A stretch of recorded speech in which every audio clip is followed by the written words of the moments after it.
Are you tired of the same old pro wrestling? Then check out the amazing action on Powerslam.tv, the biggest indie pro wrestling channel in the world.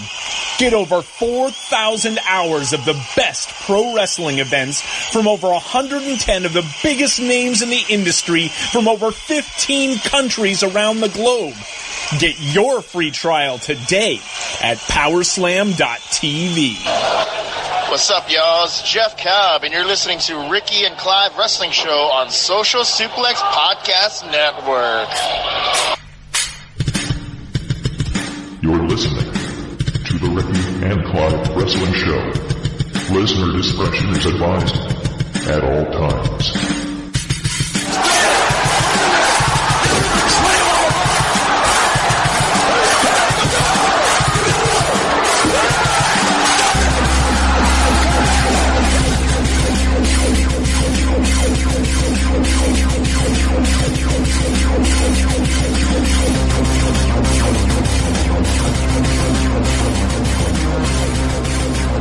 It's the Ricky and Jim Sports Entertainment Show.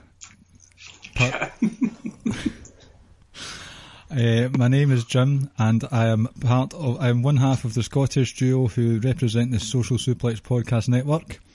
I'm joined by my colleague, co-host, podcast wife, Ricky. Good evening, Ricky, and how are you tonight? It's good to be back. I thought I better get one or two of my dates in, justify this money that I'm getting. According to Skype, the last time it was just you and me talking was the 24th of July. Jeez. That can't be right, can it? Well, let me see. We've had Rance on in the meantime. You had Murray on as well. And then one or two you've done yourself, so... One myself, then we had the Badlands chaps on. Yep. Yeah, so that is just me and you. Before we get started, I've got one thing I want to quickly say. I want to say fuck Bully Ray. So you're obviously not up to date on what's happening in the messenger chat. Richard Bully Ray kind of got into it on Twitter. Oh, right. And Bully Ray was like, well, come on to Busted Radio and kind of have it out, and Richard's like, fuck off, I'm going to come on so you can cut me off. Like, no, it's fine. I'll just tell you you're pointed out a few flaws to him on Twitter, and then that was it. It was kind of funny, and then other people kind of jumped in. No, Rich should go on Busted Open Radio and then do a drop for the podcast network. Well, I say he could go on and like do a freestyle and then just leave, but he could just go on and plug the show or the network and then just leave. And that would be great, because I imagine Busted Open has quite the circulation of listeners, so someone's going to take notice. Well, like you could go on and say, please listen to the Social Suplex Podcast Network, where you'll get One Nation Radio, Keeping It Strong style, Get in the Ring, hopefully NXT then now Future, whatever it's called, I can't remember off the top of my head. I messed up. We've also got Grown Men Watch This shit, and then he'll obviously leave us out because we drop on a Wednesday, and because he's All Elite, he'll not want to plug our show because he'll want to plug All Elite Wrestling instead. Listen, it's not just All Elite Wrestling who've decided to steal our spotlight. It's that pesky Paul Levesque as well. This is true. Disgusting tactics from both of them. They're trying to muscle in another spot. Yep, and it's unforgivable. Let's be honest about it. We've got the west coast of Scotland market locked down. True. Especially within a 3 mile radius of us two. Oh, most definitely. Stretch that down towards Ayr, and we've got Murray sorted as well. Mm-hmm. And then stretch a wee bit further down, well, you start going down to England and you've got Darren, and then further down you've just got a lot of wrestling podcasts out there, so we'll stop with Darren. That's fine. And then maybe we'll head down to Stevenage. Oh, obviously. That's what all roads lead to. Yep, that sounds like an album. Yep. Anyway, fuck Billy Ray. Right. Yes, I always preferred Devon anyway. Right.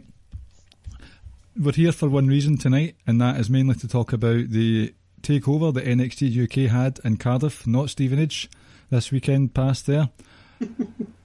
I've decided I'm going to add a new segment to the show, however, and what we will do is, when it comes to the weeks like this week, where we'll be focused on one topic and discuss that at length, there is still other things going on within the world of wrestling, whether it's on screen, behind the curtain, on Twitter. So, I present to you the new segment, Ricky's Rapid Reaction. Right? Okay. So, I will... But FYI, this is the first I found out about this specific topic. He's kept it under wraps. He's not told me anything about it. Because basically, it's almost a thievery of the Why We Watch segment at the end of their show, where I'm going to tell you one thing and you're going to give me your association, like a word association, or it can be a sentence. So it's not the broad ranging topics that Darren hits out with. These are specific ones, okay? So I've got 10 things that have happened over the last couple of weeks. Okay. And I just want, it can be one word, it can be a sentence. That's all I'm looking for you. And that way, the Ricky and Clive Wrestling Show will make sure that they've got all bases covered when it comes to wrestling content. Let's do it. Number 1. The standard of wrestling granted us throughout the King of the Ring tournament. See that again, so the standard of wrestling. Basically, the standard of wrestling matches we've had for the King of the Ring tournament. Pretty good. Okay. I thought you would be more into it than that, but never mind. No, they've been pretty good. I mean, bar two of the outcomes I'm not a fan of, so maybe that's kind of dampened that a little, but just in terms of just the wrestling itself, it's been damn good. There have been a few instances though where you've got favourites against each other, so it's hard to... I know, but I was mostly talking about Corbin and Elias. Well, we'll touch on that But that shortly. just comes down to your personal preference. Mm-hmm. To be fair though, Elias had the best match of his career against Ali last night. Does that say more so about the person he was wrestling than Elias himself though? Yes. There we go. No, but Elias did chip in well there, so fair play. Oh, definitely. I thought it was going to be Ali versus Almas, and it wasn't. I was devastated. That's what I really wanted. But it was still very pleasantly surprised. Number 2, this whole unfolding war that's going on between the 4 horsewomen over both the women's titles. Kind of groundbreaking in a sense, because all 4 of them are featured in title matches on the same show. It's a big deal. Dynamics are a little different than what we're used to, with Sasha and Bayley kind of being portrayed certainly as a heel, or the action, the stuff that she's done in the last 2 shows. Mm-hmm. I shout out to Rance. Rance kind of played out a scenario how they can take their storyline through to WrestleMania, but you'd have like Sasha kind of make it look like she's manipulated Bayley and she's got her she's under her spell, under her control, and then eventually kind of Bayley breaks free and realises that Sasha's not really got her best interests at heart, and it kind of ultimately leads to a WrestleMania match. I quite like the scenario Rance played out on Twitter. But yeah, overall, it's a momentous occasion, I think. Sasha and Bayley have the makings of one of the best examples of quote-unquote long-term booking in WWE for a long time. If I wouldn't necessarily, this was the plan. They may have stumbled upon it. Yep, my point. More than anything, but I suppose if you want to spin it in a good positive term, then I think, yeah, you can touch on Sasha quote unquote going home or taking a bomb going home or whatever, and then Bayley continued on without her, etc. Yeah, I mean, like you could spin it that way, but I think if it does lead to a kind of WrestleMania match, it's just because they've stumbled upon it as opposed to actually this is the way we want it to play out. I do say, long-term booking with the tongue firmly in the cheek, because I think a lot of the time when people say long-term booking genius, it is stumbled upon. It's just become a gripe of mine over the last few weeks. Number 3, Dominik Dijakovic versus Keith Lee 2.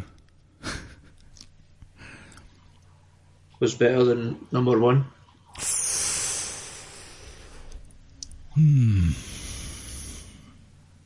Yeah, and that's very high praise. I loved it. Yeah, let's you know how some people are just kind of like Almas and Rey Mysterio, and certainly some other people who just seem to have, or Mustafa Ali and say Buddy Murphy, like some people just have great matches you can watch all the time. These two are alongside that as well. I like your answer. Just beautiful, unbelievable, 2 great matches. I fully concur. That was something else last week. Thoroughly enjoyed it. Number 4, the AEW title being stolen. Vince McMahon has it. God damn it! Triple H said he was going to buy that pissant company, and that's what this is just the beginning of it. No, if it's a work, man, I don't know how it could be. I don't know if it's crazy, but the fact that Jericho's promo in the hot tub was just unfucking believable. To having a scarf, to having a champagne there, having a bubbly, it was he somehow spun it in into a good thing in a sense, where there's this bad thing, such a bad thing happened, but he somehow spun it into this great promo. You were supposed to just say what Dan Coffin wanted you to say. It's a work. It was a work. It is a work. Right. It's a work. It's a work, Dan. Dan, it's a work. To be fair to just like the Moxley storyline is still a work. Yep. The long-term storytelling here. Aye, that's what I was trying to say, but I couldn't say it out loud. Number 5, All Elite Wrestling's, on the surface, failure to make mega stars out of Ty Dillinger and Hangman Page. Say that again, sorry. Ty Dillinger and Hangman Page. Failures? Hangman isn't. I like Hangman. Sean Spears, this big heel that he's supposed to be, never bought into it at all. Don't take him serious, and if you wanted to showcase him as this big time big heel, you would have had him beat Cody. So I like Hangman, though. I really like Hangman. I understand to flip on to the Hangman Jericho match.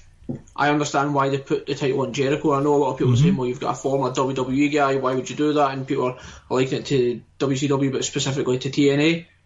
I understand it, but just because someone goes over as another superstar doesn't necessarily mean that that's going to put him over. You know, there's still more things to be done after that to continue the push or to continue the elevation. So, brand new company, you put it on the biggest star you've got in my mind, regardless of what his history is. I will be honest, I can't even remember seeing a Hangman Page match off the top of my head, so I can't comment on him personally. Ty Dillinger, though, you're right, they were making him out to be this mega heel, and it didn't. I think Eric Rowan did more in 5 minutes last night than Ty Dillinger's done over the last couple of months. And that's videos, Twitter, all that stuff. So I wouldn't even, although Ty Dillinger lost and one of the EVPs went over, I wouldn't say it's all AEW's fault. I think Ty Dillinger should shoulder some of the blame for this going over as a bit of a wet, damp cloth. Number 6, the possibility of Elias versus Corbin at Clash of Champions. Gives me the fucking boke. You want to interpret it for non-Scottish listeners? He's going to be sick. Number 7, the possibility of Chad Gable versus Ricochet at Clash of Midgets? Makes me feel all warm and fuzzy inside. Number 8, Boris Johnson. He's an overgrown bathtub toy. I didn't expect that answer and I just choked.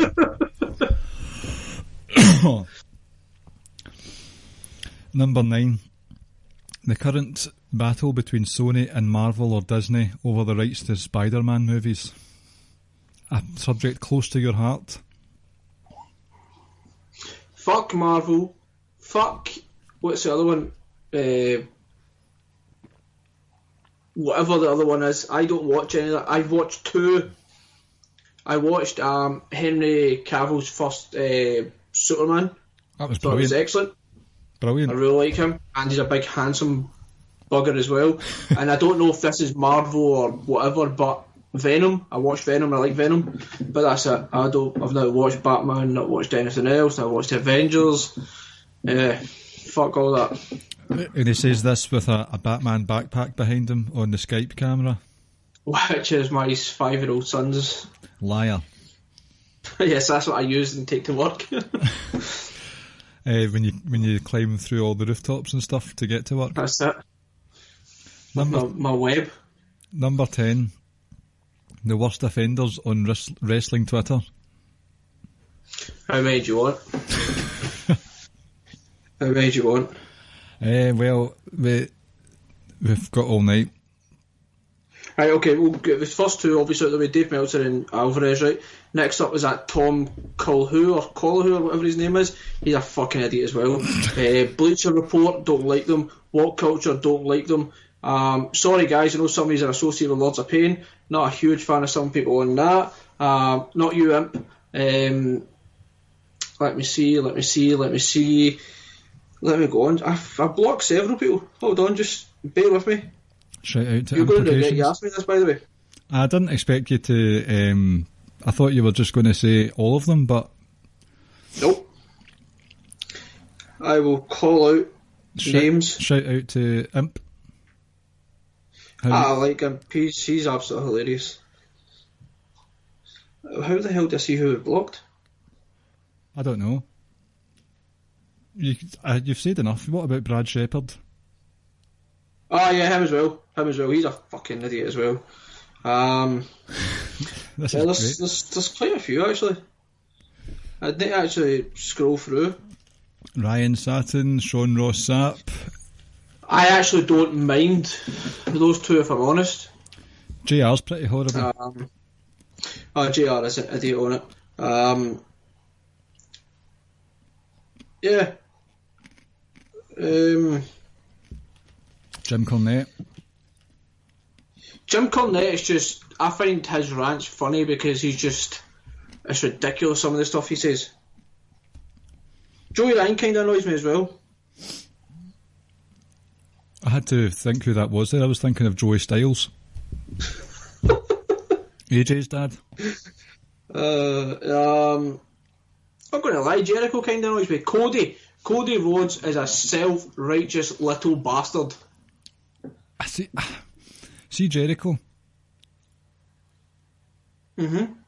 I think every single thing he does is a work. I think I agree with that. I think he just likes to. I think he knows what he's doing. I would agree with that. So I know reading his book recently, he wants to be. I know he's got the bubbly gifts and all that stuff, but he wants people to hate him. He's said that since the very beginning. His debut with WWE, Vince McMahon looked at the top knot thing that he had, and Vince saying, "What the hell's that?" And they said, "It's Cheap Heat, Vince. It's Cheap Heat." So he is the master of Cheap Heat, and I think it's taken him a while, but he's got onto the bandwagon where you see people getting heat through Twitter. So I don't know if I can hate him. He should. No, I would agree with that. I think I'll take that back. He's losing the magic in the ring by a long shot. I mean, guy's nearly 50 years old, so he's not going to obviously be what he once was. That last match I saw him in was the one with Omega, and that was nasty stuff. In fact, do you know who else? Noam Dar. Here we go. Block Noam Dar. He just popped up on our feed. Yep, blocked him. Well, how about we use that as a nice segue? Nah, that's fine. But you might want to go back and maybe delete some of the things I've just said. No. When was the last time I edited a podcast? Oh, I'm so sorry, Jeremy. I thought you were going to say, I'm so sorry, Jericho. No. So, that was supposed to be a 3-minute segment, and we're now 20 minutes into the podcast. So, speaking of Noam Dar, we had NXT UK Takeover Cardiff this weekend. Crowd were fantastic, sold out. Acoustics were great, so they really lent themselves to making a fantastic atmosphere. What were your overall impressions of the show? Excellent. Excellent. It was. I would say 1, 2, 4 really, really, really good matches, and probably 2 of them were great matches.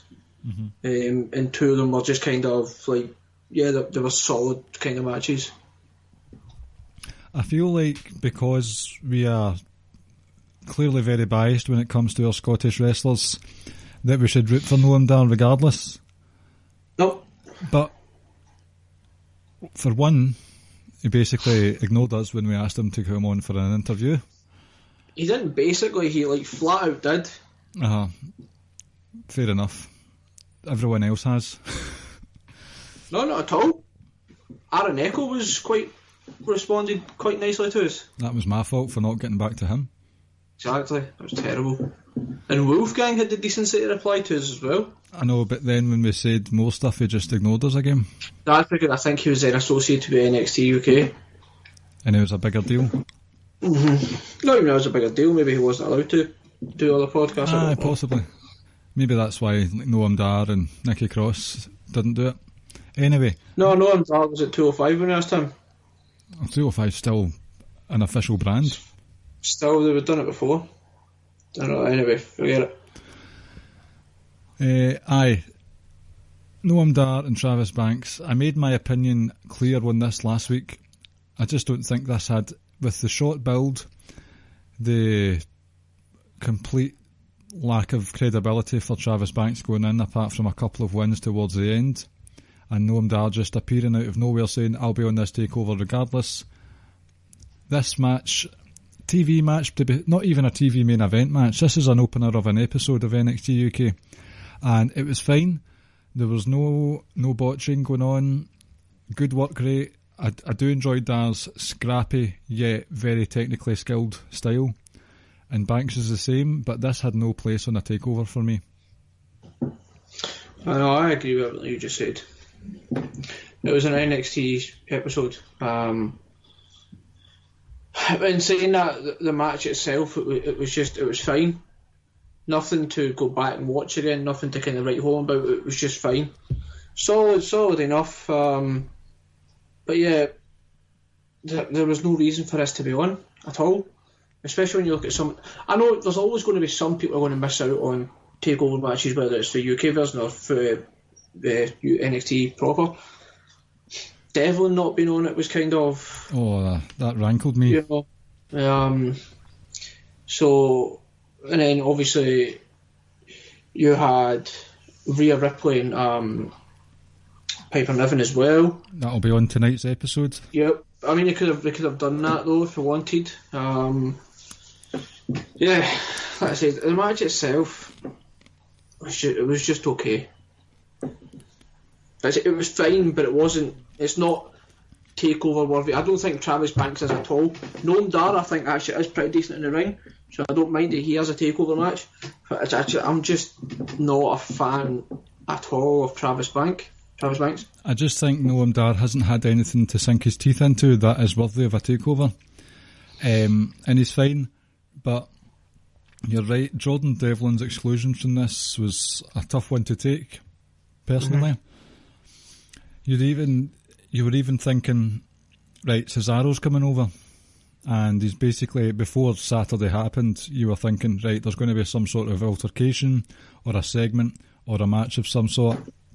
And that, for me, that was tailor-made for Jordan Devlin. What we got was Ilya Dragunov. Disappointing, but it's not as if he's not an enjoyable wrestler to watch. He's got a vicious intensity. He's got this manic look in his eyes. Good offence. He looks the part. And it was a good match. That got me a lot more in the mood for... I think that would have been a better curtain jerker than what we had. Yeah, I agree with that.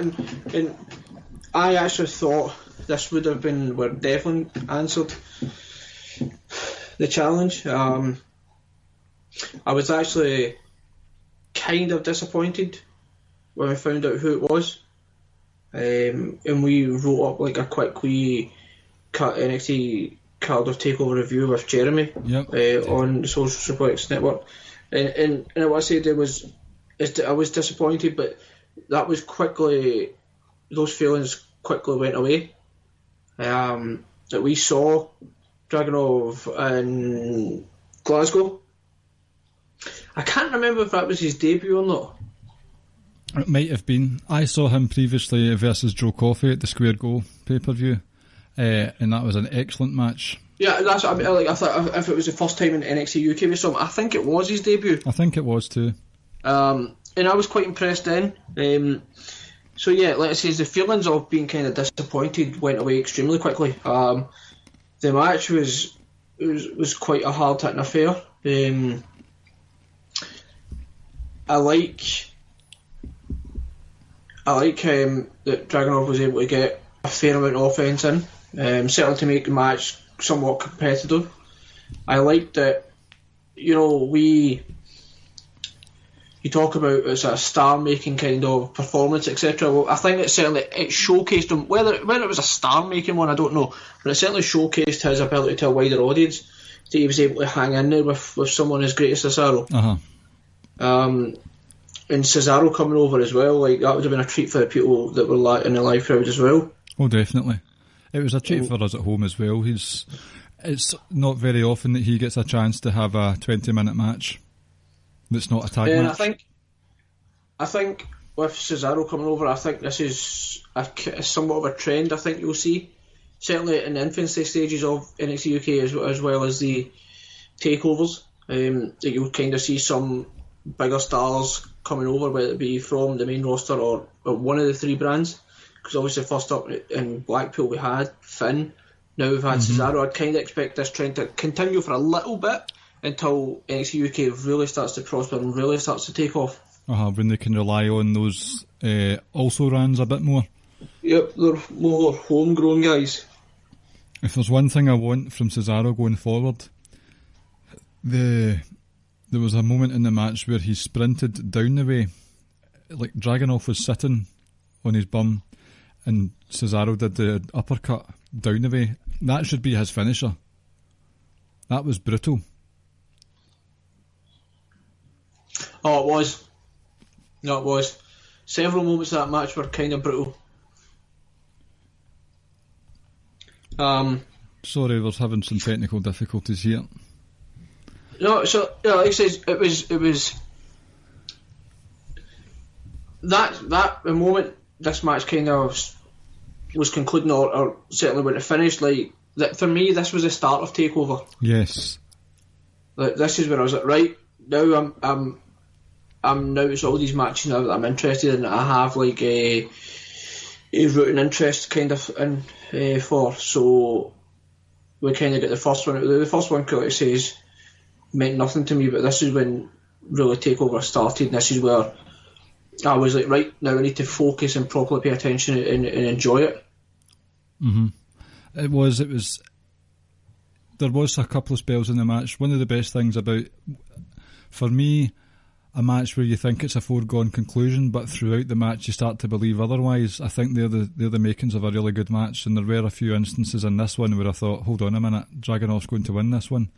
So it just set the tone nicely for me, and like you said, this was the opener. I feel bad for shitting on a fellow Scot, but just not. I don't.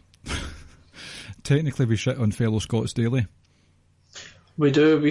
To be fair, we shit on so many people. We don't really mind if we say shit about people. You certainly don't.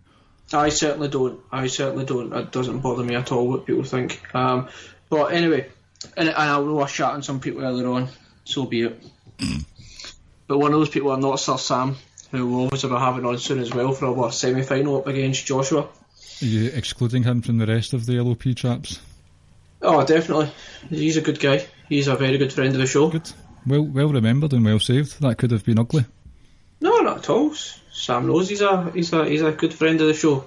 Mm-hmm. We'll be having him on soon. I know we shouldn't be having like a rooting interest in those quizzes, but I'm told, got the good looking man in Josh, and then I've got the fellow cricket fan in Sam. It's difficult. And you both don't like England cricket team? That's it. And obviously I was on the side of Sir Sam when he took on Imp the last time. Oh, see, so you're all over the place with your moral alignment. You're like Bailey just now. No. Do you know what I mean? We decided at the time, it was like kind of you and Imp done some shows together, so you were in a corner of Imp, and then I decided I'll go in Sam's corner. Okay. I don't know what to say. Don't know what to say, we can move on. We should make bets next time, actually. What, just between me and you? For who wins. That'd be quite good. Be highly unfair as well. No, I don't think it would. Right, back on track, shall we go? I mean, one of the semi-finals is going to be an absolute whitewash, we know that much. Well, if it's anagrams, Rance is done for. Oh, that's true, actually. I think Rob will push him quite close. Mm-hmm. Right. Where were we? That was one of the... Next up was the tag match. Yes. The triple threat tag match. Right.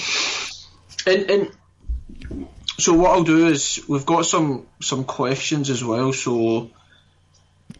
Excellent. These are... And sorry, just Kath actually asked us a question. She was like, what did you think of bringing Cesaro over for an exhibition match against Dragunov? I kind of touched on it, saying I expect him to bring some of these bigger stars over for the time being. And like I say, to watch Cesaro wrestle it's always good. So I'm all for it for the time being, and for the time being only. I think I'm quite vocal when it comes to people hogging the spotlight on the main roster, and I'm not a fan of it. Yep. But NXT UK is still in its infancy for me, and if it means we're just going to get some top quality takeovers to spread the word, to spread the good news, then I'm all for it for now, as you say, but don't rely on it too often or for too much longer. Kath also asked, will you attend NXT UK Takeover Glasgow, since this is obviously the next takeover to be announced? Definitely.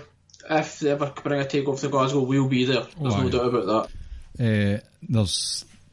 There is no doubt about that. Mm-hmm. In fact, just to throw that guy who's always at the tapings, Ricky and I will wear a bandana and a yellow Hawaiian shirt and sit front row. And we'll wear it better than that fucking idiot. Oh, that guy's an eyesore. He really is. And the best thing about the Cardiff tape, or not the best thing, but the good thing about it was he was like 6-7 rows back, and it was excellent. So, because I saw him standing up at one point, and I was like, you dick. Do you know what was a good thing about Takeover? We're going back a bit, but Noam Dar did a sort of running brogue kick into the turnbuckle, and that was one of Lionheart's signature moves. And Thingy made reference to him as well. Yep, Nigel McGuinness. Yep. That was a nice touch. Loved that. It was really nice touch. Very classy. Mm-hmm. Very classy. But yeah, so the tag match, and we've actually got a question about the tag team match, so we'll talk about it as well as answering the question. It comes from good friend Rab Ropes. Was the tag title switch a treat for the crowd, or do you see a lengthy run in a new champ's future? I think there'll be, if we're going from recent patterns, it might be a while before we get another takeover, so I can't see a change happening anytime soon. The tag team division seems a wee bit heel heavy when you've got Gallus, Imperium as well, so you've got a few heel teams there that are lining up for the guys, and I think it might be a while before we see a change. You've obviously got Grizzled Young Vets. I imagine there will be a rematch of some sort in the next tapings when they come to be, or if they've already happened at the night after at Cardiff tapings. But it was, obviously, I think it's both. To answer the first question, yes, clearly, because that crowd lapped that up. That was a stunning reaction to hear, probably the loudest of the night, if I'm being honest. But I think we're in for a long haul with Marvin. I've done it again. Often. Mark Andrews and Flash Morgan Webster. I wouldn't mind seeing them last a long time. Flash Morgan Webster on his own, it's a bit hard to get behind, but his work alongside Mark Andrews is fantastic. Some of the tandem moves they pull off are fantastic. The V-trigger Frankensteiner combo that they did to Wolfgang, my word, that's beautiful. And the flipping shooting star press, or whatever you want to call it, that they do as well, when they give Webster gives them a wee punty and flips them round. That's excellent. Or a 450, I can't remember. One of those ones. So they've got enough tandem offense to keep me excited. And I've said this in the column that's on socialsuplex.com. Okay, there have been some injuries with regards to the strength and health of the tag team division in NXT UK, but they have the best tag team wrestling in all of WWE, all divisions. And I'll stand by that until it goes shit. But I don't see it going shit for a good long while.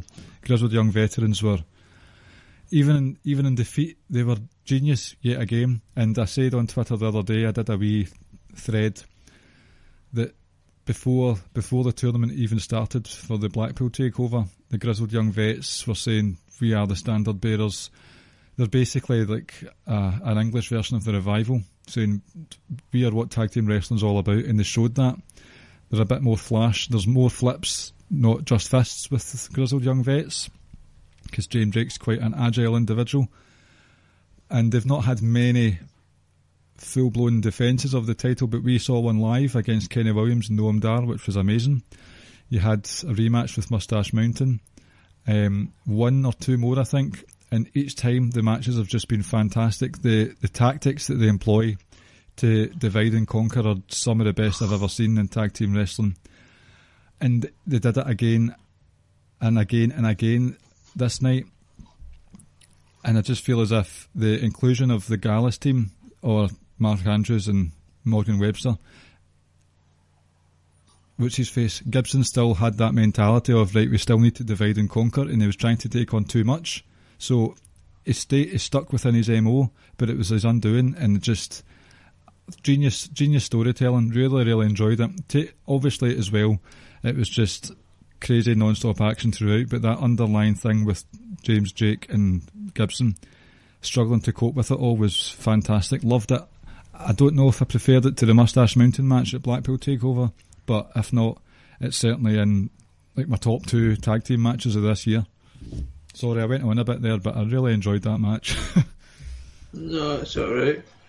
I'm not the biggest fan of Andrews and Webster. I would agree with both your points that they probably will have certainly, I would say, a few months, 3-4 months with a title. And yeah, obviously I think the hometown crowd obviously would have played a part in the decision putting it on them, because like you say, that was the loudest pop of the night. The closing sequence to that match was fantastic, because you saw the Vets kind of doing what they do, and Zach Gibson telling James Drake to take out Gallus outside down before they could come in, and as he does it,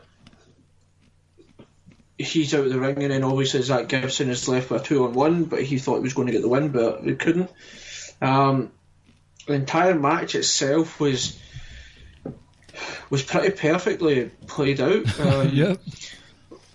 The Vets and Andrews and Webster, they were kind of featured heavily, and you just had the perfect amount of Gallus sprinkled throughout it to showcase. To even I think it was Nigel McGuinness that says it was like they've barely been in the match, they're kind of still fresh, and it was intended to make them look like real heavy hitters. It was. I think this stands up there with just about any NXT tag title match. I didn't think Webster and Andrews would win. Overall, this was one of two of my favourite matches on the show. Why? And like I say, it's going to stand up there with just about any tag match you'll see. I just have this. I don't know why I've been feeling it for a few weeks. Just this horrible feeling that they were going to break up James Drake and Zach Gibson. I don't think their tag team division could cope with that. Not yet. You would probably need Imperium to then really push them and have them elevate them into a top spot.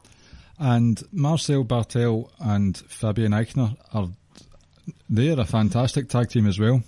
Yep. And if you've been paying attention to NXT UK over the last few months, they have had dealings with Mark Andrews and Morgan Webster previously. Fabian Eichner and Mark Andrews had this mental match one week. So that's a possible tag team title match for the future as well. Takeover worthy, I would say. And they were actually on the pre-show in Blackpool. I can't remember who they were wrestling now. I want to say Mark Andrews is one of them. I'm sure Andrews or Webster were wrestling him. I just can't remember who their tag team partner was. Right. So like you said, there is history there. But overall, like, this match was gripping from start to finish. There was a bit very near the end where Mark Andrews did a 450 splash onto James Drake, and I thought, this is it. This is the title change. Yep. And Gibson pulled it out. Oh, excuse me. Pulled the referee out. I literally pumped my fists in adrenaline-filled joy. I was like, you dancer. That was just... Because I didn't see that happen. It genuinely did feel like that was the end of the match. Mm-hmm. What a near fall that was. There was about 3 or 4 near falls. You think, whoa, that was crazy stuff. Yeah. And also, Mark Coffey, for a guy his size, is pretty nimble as well. Oh, yes. And although not an offence, Wolfgang's ability to take a Frankensteiner, that's pretty decent. Sensational. And his spears are excellent as well. He totally wins the guy. Horrendous stuff. So, 1,000 stars to all involved in that one. You've made me a happy camper. And the next match made me a happy camper as well, with regards to the king himself, Joe Coffey versus Dave Mastiff, last man standing match. If I could do the Dave Bautista give me what I want gift for this one, I got exactly what I wanted with it. Just a pair of beasts throwing everything they've got at each other. And it wasn't pretty at all. That's what I like. That's what I like about Joe Coffey. He's Billy Kirkwood, the ICW commentator. He's always going on about Joe Coffey saying he's gritty, not pretty. He's not looking for 5 stars. He's not looking for Work Rate Award of the Year. He's in a match to fight. Even when it comes down to his, what is a discus lariat finisher, he's working his opponent. He's trying to find an inch of space to get that in, and he does it so often. And it felt like that again tonight, where he's looking what he did at the end. I know Jeremy said in the column, it felt like a main roster finish. Granted, it might have been.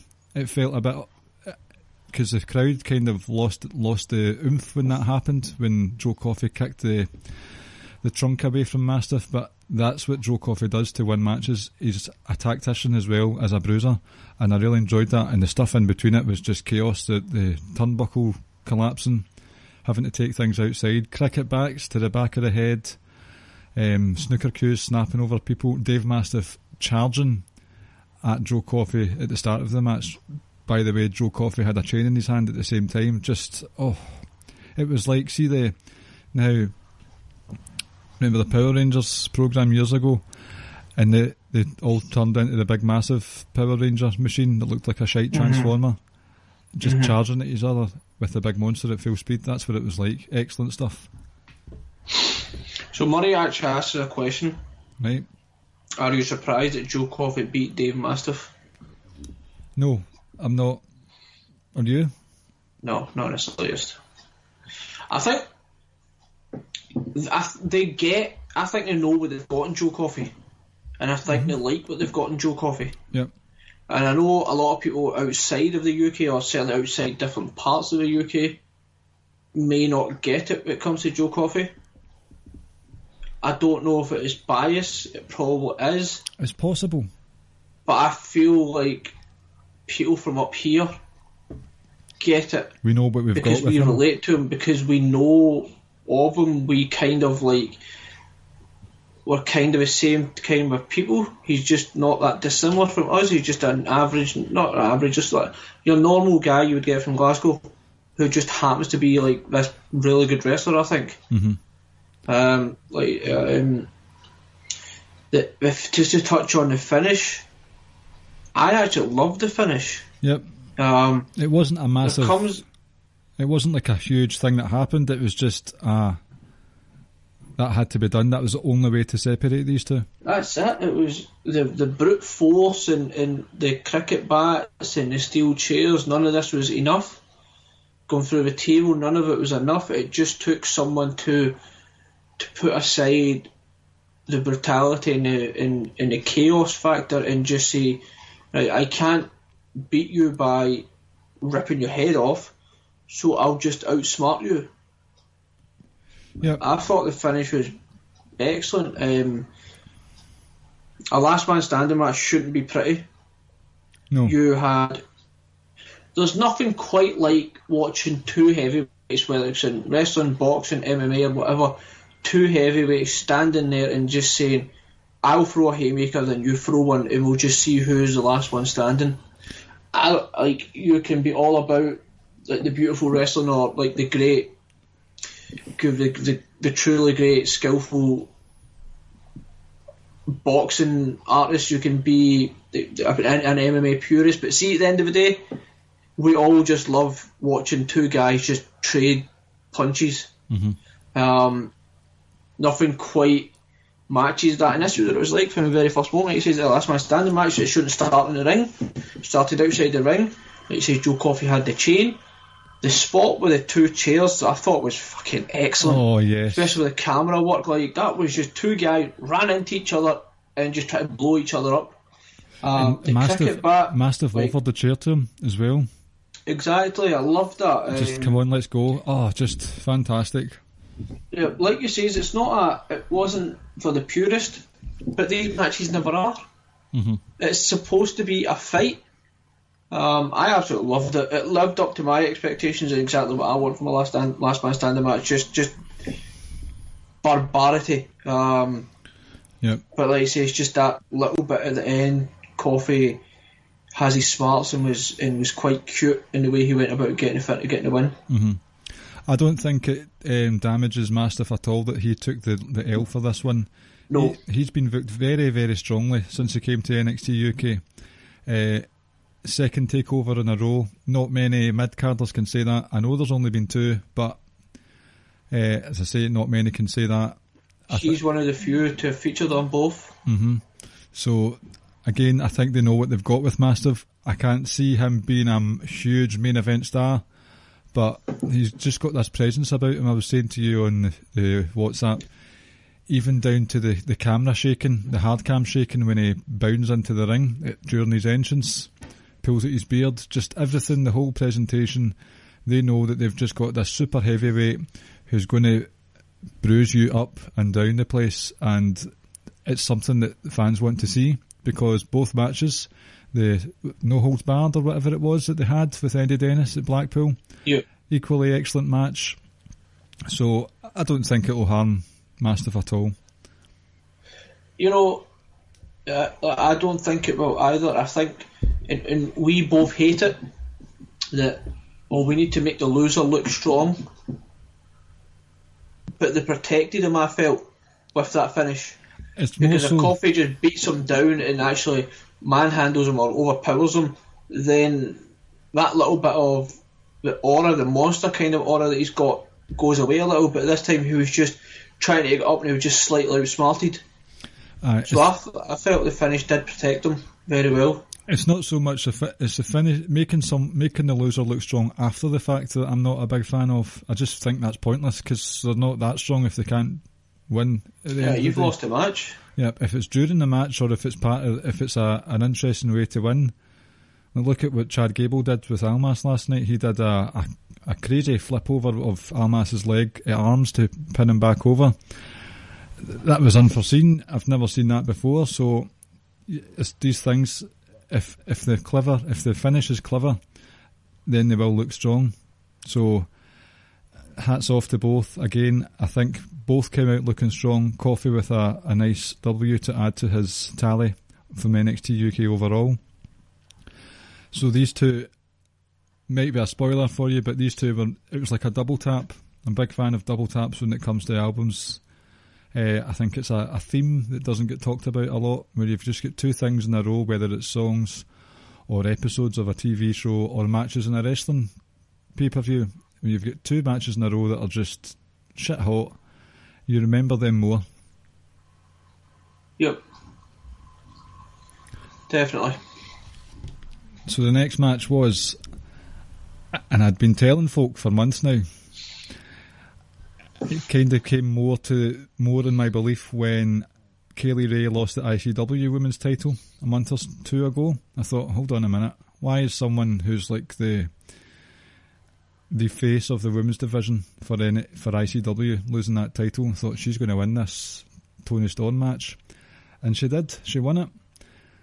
There's been not a lot of praise heaped on this one. I can understand why.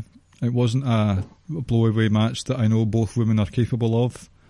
It was more just a match of Kaylee Ray stifling Toni Storm throughout. Toni Storm didn't have many answers for what Kaylee Ray was offering, and this was just a domination match for me. And again, this is Kaylee Ray herself tweeted this out. Your first actual British UK women's champion is from Scotland. Scottish. So that's us now got two Scottish women in the WWE overall umbrella with gold round their waist. That's the winner for me there, not so much the match quality. And it was, I'm almost certain it was Dylan James that said it on Twitter that I liked. It was good. It was like you had the heel cut that great promo, and then the heel went on and backed it up and kind of win clean. Yes, so that's how you book a real strong heel. The match itself was again not at the standard of the matches around it. It came off the back of that double tap though. Yeah, when Kaylee Ray dived out from the top rope to the ring, that could have went badly wrong. It could have. Things like that add to a match for me, especially if they come away from it unscathed, because look at Undertaker, Shawn Michaels. Yeah. I also I don't mind moments like that either, because it kind of adds to, certainly in some matches it's like, well, it's a fight, it's not going to look pretty, it's going to be scrappy. I think this leads to Toni Storm going over to NXT, and I think she'll debut when they'll move over to, where are they going again? USA. So I think she'll move over to NXT. So I'm not really surprised that Kaylee Ray win. Kaylee Ray. I couldn't get her name out. Yeah, the match was fine. But I like how they followed up her constant trash talking in some of the promos, especially that promo she talked about her family and her dad, etc. It was a really hard hitting promo. Yep, I'm glad they backed that up, and it wasn't just once again a heel talking trash and not able to back it up. Yep. Have we got any more questions about that one at all? No. Okay. The other ones just relate to the main event. So, congratulations to Kaylee Ray. Grew up miles away from our hometowns. It's always good. I mean, that might not mean much to people outside the UK listening to this, but Scotland's a pretty small place. A pretty small place. I mean, it's smaller than probably most of the US states. Scotland itself, I would imagine, in all honesty, just about every single state in America is bigger. I think the only one that's small is Rhode Island. I think Rhode Island's about the size of a playground or something. So is Scotland. Scotland is the puddle in the playground. So, we're tiny. Absolutely tiny. Basically, you can drive right from Gretna, which is on the border, to Inverness, it's not the highest point in Scotland, but it only takes 4 hours, and Inverness is quite north. Yeah. It's a small wee place. It feels big to us, but it's pretty small in comparison. So whenever someone from Scotland does well in WWE, it does mean a bit of a deal to us. Yep. I'm happy to move on to the main event. You want to take this one then? Yeah, why not? So, we actually have a couple of questions related to it. Alright. Oh, by the way, just so we're aware, you can actually drive from one end of Scotland to the other in less than 7 hours. From the top of Scotland to the bottom in less than 7 hours. So how small it is. That's like fucking going from Manhattan to the Bronx. Is it really? No, it's not. It's just an exaggeration for me. I thought that would be the case.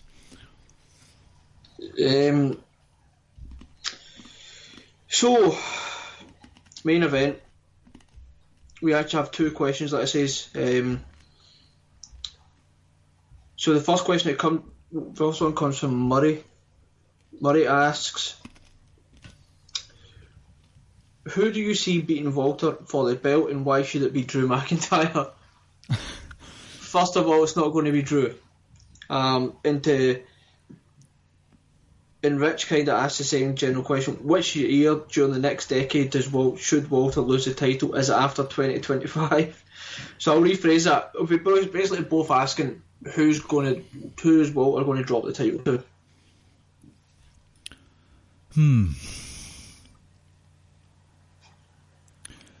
Now, I don't know who said this, but maybe it was Stan that Walter only signed a 1-year contract.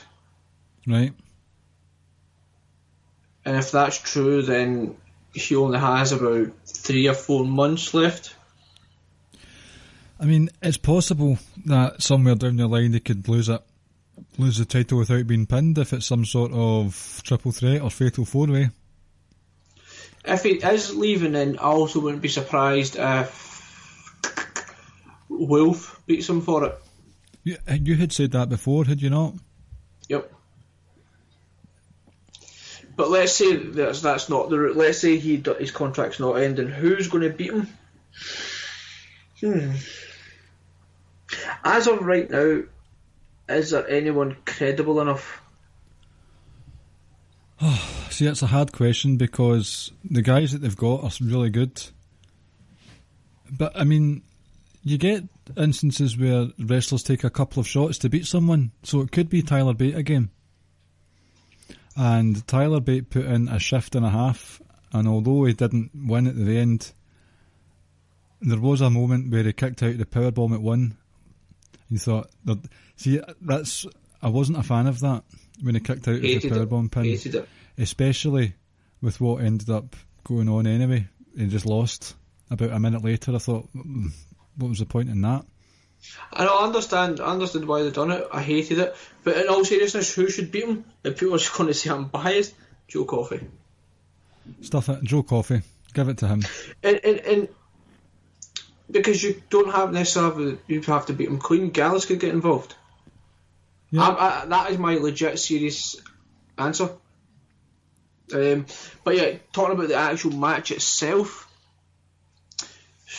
it was really good. I absolutely loved Tyler Bates selling his back. It was a small notch below Pete Dunne, Walter from WrestleMania weekend. I'm like the tiniest, I think. I think we both kind of agree it probably went on 5 minutes too long. Yeah. And I know a lot of people say Joe Coffey and Pete Dunne went on about 5-10 minutes too long at Blackpool. Being in a crowd, it didn't feel like that, and I'm sure being in the crowd at Cardiff, it didn't feel like that. I thought that was a perfect length. I know. I thought it did go on a couple of minutes too long. No, I mean the Blackpool main event. I thought that was fine. Being there, I thought it was fine. I hated Tyler Bate kicking out at 1. And I have to be fair, because I said when Gargano was kicking out of just about every single move that Adam Cole was hitting him with, when Gargano won the title, I was just like this, now you're just insulting my intelligence here. Mm-hmm. And I know people are going to say, well, that's Gargano's NXT career in a nutshell. That doesn't mean I need to accept it. Uh-huh. You know what I mean? Like, just because that's what we've done doesn't mean I should be, okay, that's okay then. That wasn't even borderline too much. That was at times just ridiculous. And I still loved that match. I felt the same way about the Powerbomb. I absolutely hated that moment. And I would say that was the only little black mark on that match, because other than that match was fucking excellent. Yep. The thing about the Powerbomb was that was one of the most dominant moves in Walter's arsenal. And he kicked out at 1, but there were other things seconds before it where he was kicking out at 2 instead. It was done in reverse order, and it just, I don't know, just... And the fact that it was on the back that Walter targeted before the match and the build up to it and everything, I just didn't like it. Mm-hmm. You could have had him suddenly kick out at 2 if you wanted. Like I say, it was just too far. And I know it's like people say, it's wrestling, it's scripted, etc., whatever, but it was too unrealistic. Yeah. But that match was just, other than that, was flawless. I love it when Walter goes to the top rope because it looks so unnatural, and that's what I love about it. Uh-huh. I don't know, maybe people are going to call it crazy, but I don't like to see like everything looking so smooth in the wrestling ring. You know, like I said, when Walter goes to the top, you know, oh, this doesn't look right, that doesn't feel natural, because it feels like he wants to pull out all the stops and do stuff that he might not feel comfortable to do. I like seeing them looking a little bit vulnerable as they're going to do something. See, what's quite interesting about Walter is I actually watched this again tonight, because from the heaps of praise that you and Jeremy gave them in the column, I didn't feel it as much as you guys or as many other people from what I've seen on social media. It was a good match. I think it lacked the urgency that Pete Dunne versus Walter had at WrestleMania weekend, and there were some excellent spots in it with the T-bone suplexes off the apron, off the top rope as well. Some really good moments of, wow, that's a big strong boy right there. And also with Walter's sleeper suplex onto the apron, that was horrible. Oh. I see, after what happened with Kota Ibushi, I'm still uncomfortable with apron spots, but this one landed perfectly. So credit to them for landing that one well. Littered with lots of great spots throughout. It's just Triple H has got this habit of having these epic encounters. We've seen it with all of Gargano's championship or main event title shots. They go on for just that wee bit too long. And I think there wasn't this urge, this energy about it that the other one had. Maybe that's just because of the style that they both have, where it's just this battering ram thing. But I think it was because you had the aura of Walter challenging Pete Dunne, who held the title for about 2 years. Yes, it was a big occasion. It was a legit big time occasion. And that's not to say anything about Tyler Bate or anything, but it was just because Pete Dunne came into it having held the belt for 2 years, and it was like, all right, you've held the belt for 2 years, but here's your proper real test now. And for a lot of people, that was one of the first times some people might have saw Walter. It was certainly the biggest stage that we'd seen him on, and obviously NXT UK being wrestling at WrestleMania.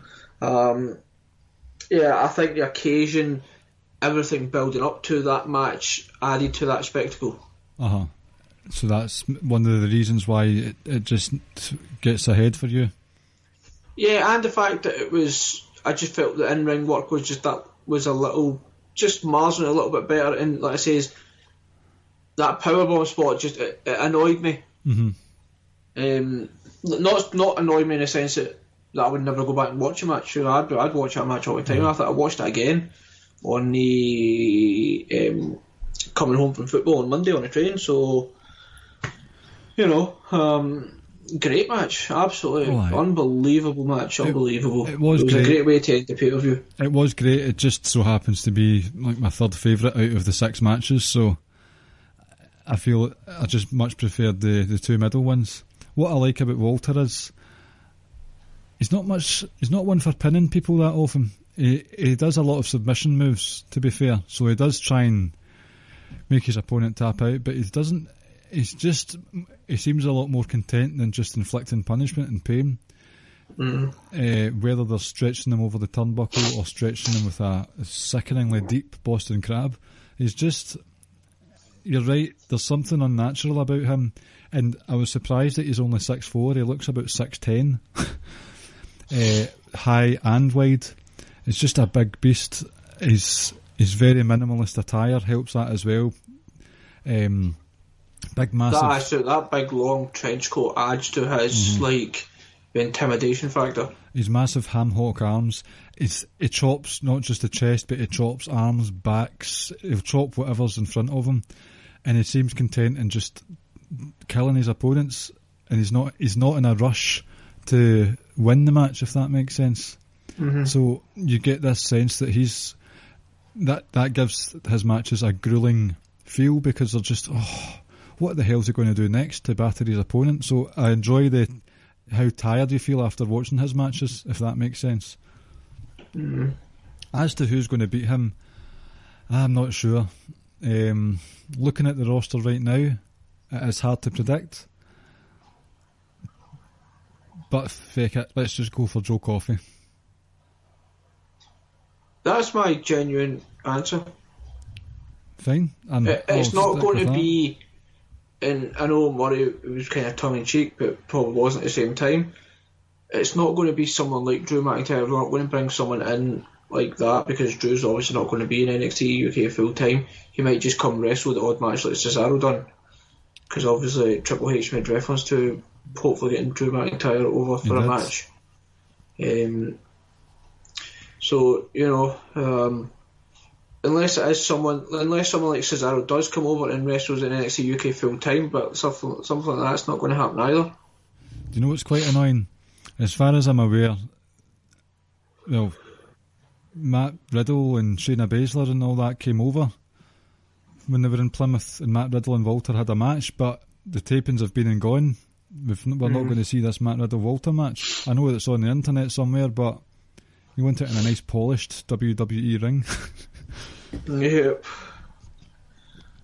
So overall, couple of stinkers is a very strong word, but a couple of ones that were just okay, and the ones that I personally were looking forward to the most delivered in every way possible, and for Mark Andrews and Morgan Webster to win and me not be disappointed with the outcome, that just shows how good that tag match was. But a stunning night for NXT UK, and a great advert again for them going forward. Oh, absolutely wonderful night. Great night of wrestling. In fact, even other shows as well on that night were pretty good as well. So It was quite the day. No, it really was. Have you caught any of the other stuff at all? Royal Quest, All Out? I've watched a few matches from Royal Quest. Did you watch the Kenta one? Yes, that was... Why did that ref keep that match going? That was awful stuff. It was. That was difficult to watch as well. It's always awesome to watch a Okada wrestle. That literally is the perfect wrestler. Aye, yes. Literally, there's just no flaw there whatsoever. I watched certain matches from All Out, only the ones I was interested in. I actually did. I don't like the Young Bucks, but I don't, not so much their wrestling style. They annoy me. But that match was that's just like 2 matches in a row they've had with Lucha Brothers that have just been like, my lord. I'm willing to put disbelief out the window for that one. I don't care. That table spot was just fucking unbelievable. Right. It was executed just to perfection. Yeah, I'm not a fan of Young Bucks either, but I'm a big fan of Pentagon and Phoenix. So yeah, I think the Bucks kind of get a little bit of an unfair rap when people say all they do is super kicks, etc. I understand some people might not like them, but they just annoy me just in general when they're on Twitter and stuff like that. Hence why I'll probably need to go block them as well now. I watched Pac and Omega. Kenny Omega fucking doing a job again. You've got to even up the score for the EVPs. That's true. He's the only one, because he lost last time out as well. When who was it? He was wrestling again. Bubbly. When Mox attacked him. Jericho. That's it. Sorry. Yeah. So that match. Like, I was disappointed, like, absolutely gutted. That was the match I was looking forward to the most, Omega and Moxley. This match was actually better. I thought it was. As soon as the Pac was announced, I was like, this is actually going to be the better match out of the two. Didn't disappoint. Great match. I also watched Hangman and Jericho. I didn't watch Cody and Sean Spears partly because I hate the both of them, and I can't watch Cody Rhodes in the ring. I think the guy's fucking god awful. God awful is very harsh. Very harsh indeed, actually. He's nothing to write home about. It's his gimmick and character and who he is, etc. It gets him over, and that's fine. I'm not going to shit on that. We need to discuss for a minute how DDP actually looks more natural as a number one on the Star Trek Voyager than he does a wrestler. Because that fucking get up they were all wearing was terrible. Aye, but DDP looked as if he'd been on The Next Generation for decades. That's true. Probably that DDP yoga. What is the deal with DDP coming out with him? Did they? No, you didn't see it, did you? What's the point? I don't watch like Being Elite, etc., so I don't know. And I never watched that match either. Private Party are just going to be absolute stars. Right. They are so good as well. So overall, that was the stuff that I saw. I liked. You watched a hell of a lot of wrestling this weekend. I did. It was, it was 3 good shows. It was. I had to watch them. That says I just sort of picked certain matches when it came to All Out. Just the guys I was like interested in. And what I watched was I enjoyed. Definitely. Good. Definitely enjoyed it. I'm glad you've been satisfied with your wrestling intake. I would still say I think it's difficult to pick what match I enjoyed the most though. Oh, it was a tag match for me for a long stretch. I do want to see the ladder match though. I do want to see that. See, that was good. That was really good. And I'm willing to take off my psychology hat with that one and storyline and just see some crazy stunts. I don't care. But I think that's just like, see, when it comes to stuff like Hell in a Cell, a cage match and stuff like that, yeah, you can tell stories and that, but see, for the most part, it's going to kind of be like chaos. Yeah, it's going to be chaotic. So yeah, like, are you sure that was a good match? It was a really good match. I'd love to see Pentagon get a singles ring. I think he's... This sounds random, some people who've watched Lucha Underground might get it, but there's a Steve Austin about Pentagon. The middle finger to authority, runs through everyone and will take his body out of the game in the same breath. Dripping with attitude, dripping with charisma. I think he's excellent. I'd love to see him in the sort of main event scene on his own. No offence to Phoenix, great guy, but Penta's got that magic touch, I think. But yeah, go watch that match, it was good. I will. So that brings us to the analysis part of the episode for you this week. Okay. On to some quiz time? Yeah, why not?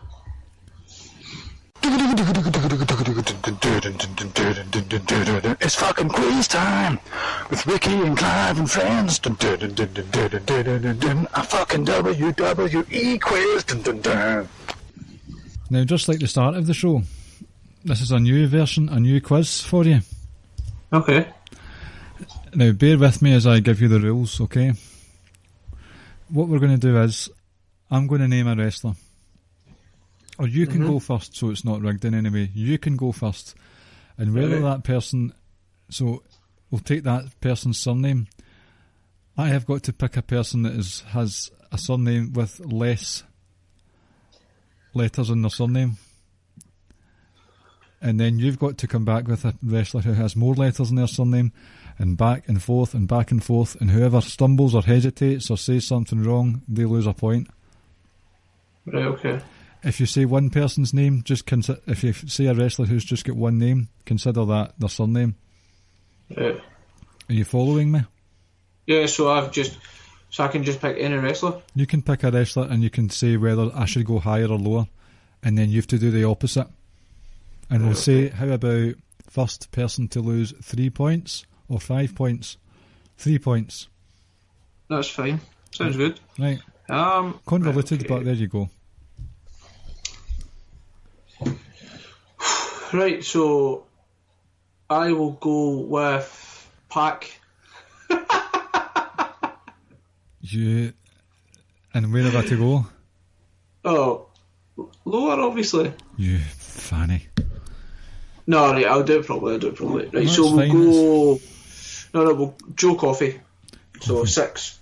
Go... higher. Higher? I don't know who you're going to say. Yokozuna. Oh, okay, I did not expect that at all. That's the fun part of this game. You'll hear some random wrestlers mentioned. Am I going lower? Yeah, you're always going lower and I'm always going higher. Okay. Yo. 8. So lower than 8. Yep.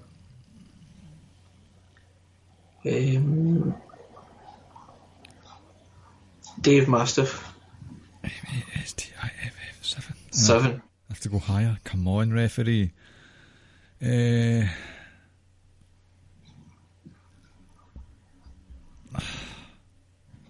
Braun Strowman.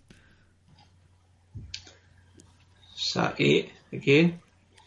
Right, so 7. That means I've lost a point because it's the same amount. How I said Mastiff? Oh, 8. You're right. That's right. Keep going. Right, Braun Strowman. Right, so less than 8. I will go Kenny Omega. 5. Oh, come on. Kofi Kingston. So it's at 8 again. Tetsuya Naito. 5.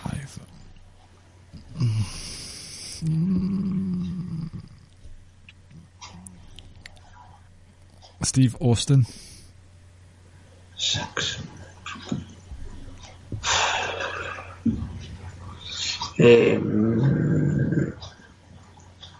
Okada. 5 again.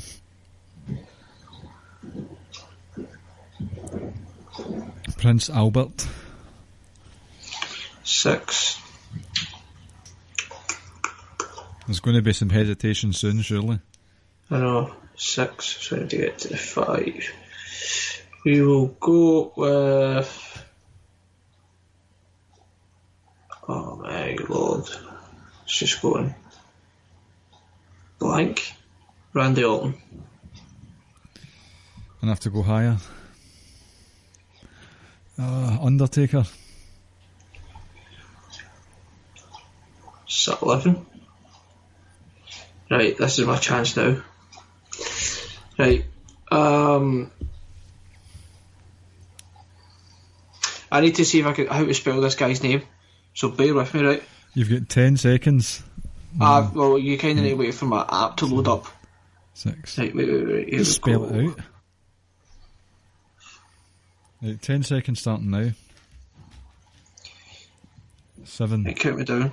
6, 5, 4, 3, 2, 1. 0. Dragunov. Too late, I'm afraid. You've lost a point. Oh, what? Right, so I get to pick, and I say whether it's higher or lower. Yep. Okay. Let me think about this one.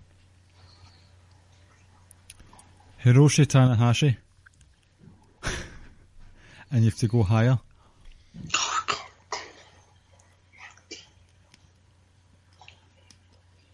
So 9. Mm-hmm. Higher? Right, okay. 9. 9.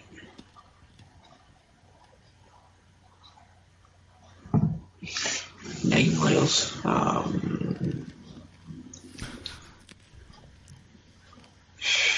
9 miles.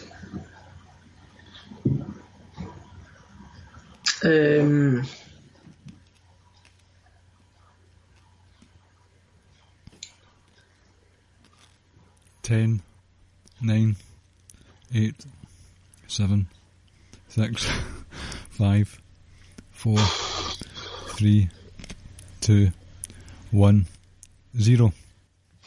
Right, I'll let you go first this time, because that was quite unfair. No, you go.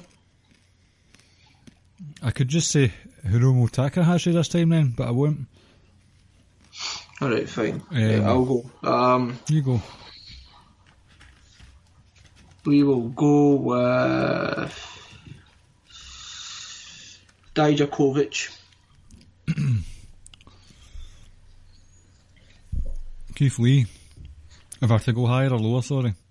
Higher. Oh, Didra. That's 9, isn't it? Shit, see you.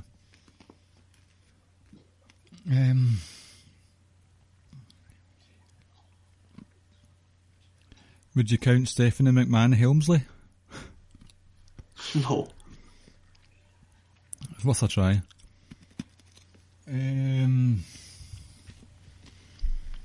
Oh, this is what I get. I've not really thought this segment through, have I? Don't think so. Bruno Sammartino. It must be, surely.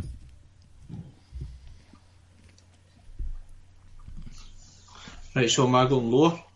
Yep. Is that right?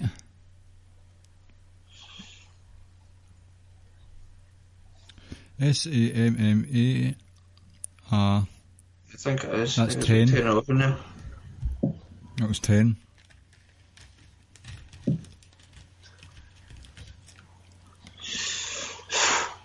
So am I lower? You're lower.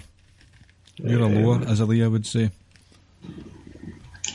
Shawn Michaels. Michaels. 8. Oh, and I've got to think of higher than that. Hiromu Takahashi.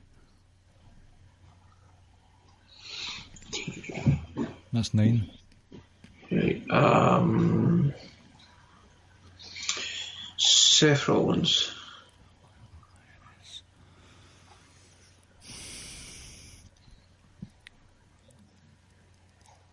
Nick Jackson. Oh, shit. That's not enough. I don't know why I thought of him there. That's 2-1 to me. Right, on you go. We will go with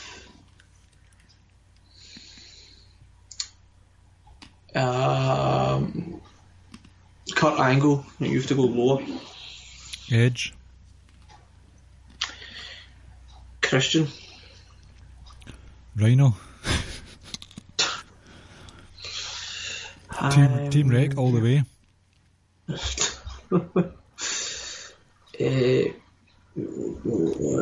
Andrade.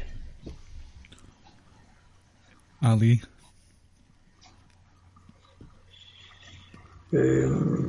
We will go.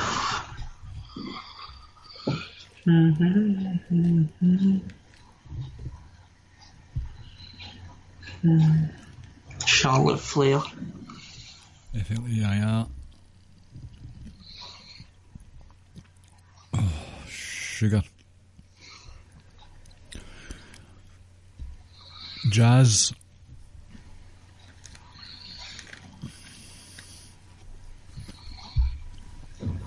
Alexa Bliss.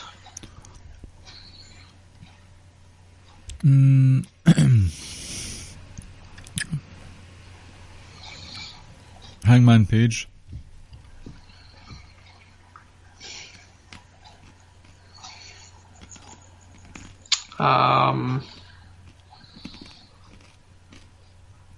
There's actually some tactic involved in this once you start going.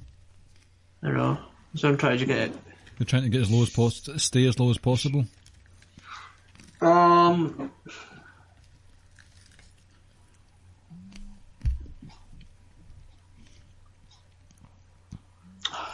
Lord. I don't want to say him. We'll go with Bradshaw. It's a random one. I know, I'm looking at something in...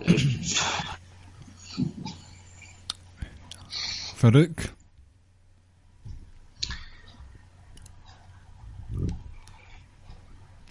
Devon. So... I need to go higher, don't I? Yep, higher. I'll give you that again. You can have another shot.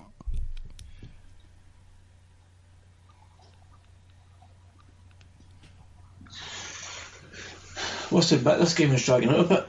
I know, it's awful. This will never happen again. No, let's just put an end to it. You win. Right, okay, fine. Sorry, listeners, that was dreadful. Apologies. Listen, see, to be fair, for what is now 132 or 3 episodes, plus actual quiz episodes, it's hard to think of trivia off the top of your head, so I try to shake things up now and again. So give us this botch and laugh at us, and you can play the game with your friends if you want. Anything you want to say before we go? No, not really. If I offended anyone at the start of the podcast, continue. That's it. That's it. You just, if you've offended anyone, that's all. Not even a sorry or a whatever. Do you want me to say sorry? No. No, not at all. Right, well, this has been the Ricky and Jim Sports Entertainment Show. I would apologise to Jeremy because I don't want to offend Jeremy. I hope I'm not upset him. There's nothing about Jeremy that's to offend. Maybe he doesn't want this kind of content on his network. Possibly. What I mean is, I don't mean Jeremy might be offended by what we're saying. I just thought you were aiming your hatred towards him. Not at all. Nothing but nice things to say about him. Jeremy is the man. He should. Jeremy literally is like the nicest guy you could possibly meet. Mm-hmm. Times 10. Right, we are the Ricky and Clive Wrestling Show, part of the Social Suplex Podcast Network, where you will find other shows such as One Nation Radio, Keeping It Strong Style, Grown Men Watch This Shit, Get in the Ring and Danny's Chop Shop, and All Things Elite. We are also at go to the podcast app of your choice that you are using, preferably Apple, even though I've not got an Apple phone. Give us a nice 5-star review, help us climb up the charts. Socialsuplex.com also has the is a website. Oh, I'm floundering here.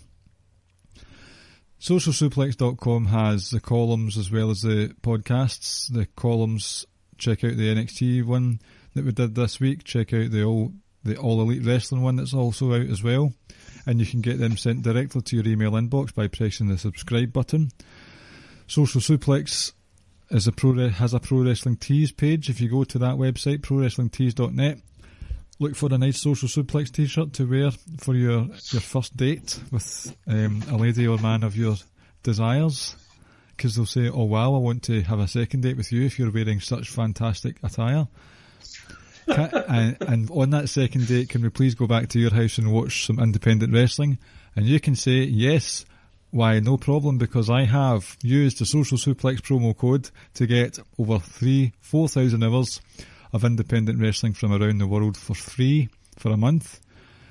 And on the third date, you can go through Twitter, where we are at Ricky and Clive. And there's a Facebook page, the Wrestling Square Circle Facebook group.